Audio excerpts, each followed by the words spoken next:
আসসালামু আলাইকুম। আশা করছি সবাই ভালো আছেন। বিপদ হচ্ছে একটা নিয়ামত, যেটা আপনাকে আপনার আপন মানুষ চেনাবে, বন্ধু-বান্ধব চেনাবে, আপনার প্রতিবেশী চেনাবে। আর হচ্ছে আপনার পরিচিত মুখগুলো আপনাকে চেনাবে, যে আপনি চিনতে পারবেন যে কে আপনাকে আসলে সত্যি ভালোবাসে, কে আপনার আপনজন। বিপদে না পড়লে আপনি বুঝবেন না।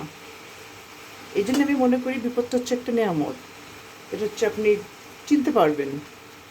এটা চেনা আমাদের জন্য দরকার। সবাই ভালো থাকবেন। আল্লাহ হাফেজ। আসসালামু আলাইকুম। আশা করছি সবাই ভালো আছেন।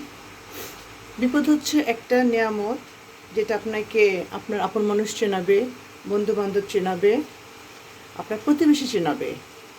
আর হচ্ছে আপনার পরিচিত মুখগুলো আপনাকে চেনাবে, যে আপনি চিনতে পারবেন যে কে আপনাকে আসলে সত্যি ভালোবাসে, কে আপনার আপনজন।